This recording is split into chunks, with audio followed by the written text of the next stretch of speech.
அமமுக கழக பொதுச் செயலாளர் டிடிவி தினகரன் அவர்களின் 62வது பிறந்த நாளை முன்னிட்டு கோவை வெள்ளலூர் பகுதியில் அமைந்துள்ள குழந்தைகள் குடும்பம் விடுதியில் இரவு உணவு வழங்கும் நிகழ்ச்சி குறிச்சி பகுதி கழக செயலாளர் ஏ ஷாகுல் அமீத் தலைமையில் நடைபெற்றது.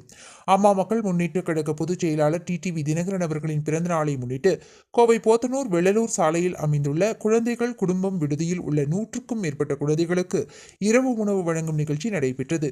கோவை தெற்கு மாவட்ட செயலாளர் மற்றும் முன்னாள் நாடாளுமன்ற உறுப்பினர் கே சுகுமார் அறிவுறுத்தலின்படி கோவை குறிச்சி பகுதி கழக செயலாளர் ஏ ஷாகுல் அமீத் தலைமையில் இந்நிகழ்வானது நடைபெற்றது. முதல் நிகழ்வாக அம்மா மக்கள் முன்னேற்ற கழகத்தின் வெற்றி சின்னமான குக்கர் விடுதிக்கு வழங்கப்பட்டது. தொடர்ந்து அம்மா மக்கள் முன்னேற்ற கழக பொதுச் செயலாளர் டிடிவி தினகரன் அவர்களுக்கு விடுதியில் உள்ள மாணவர்கள் பிறந்தநாள் வாழ்த்துக்களை தெரிவித்தனர். தொடர்ந்து இரவு உணவு வழங்கும் நிகழ்ச்சியை கோவை குறிச்சி பகுதி கழக செயலாளர் ஏ ஷாகுல் அமீத் தொடங்கி வைத்தார்.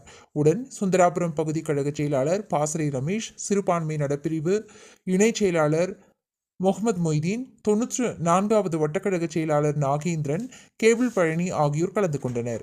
அம்மா மக்கள் முன்னேற்ற கழக பொதுச் செயலாளர் டிடிவி தினகரன் அவர்களின் பிறந்தநாளை முன்னிட்டு 6வது ஆண்டாக தொடர்ந்து அன்னதானம் வழங்கும் நிகழ்ச்சியை குறிச்சி பகுதி கழக செயலாளர் ஏ ஷாகுல் அமீத் செய்து வருவது குறிப்பிடத்தக்கது.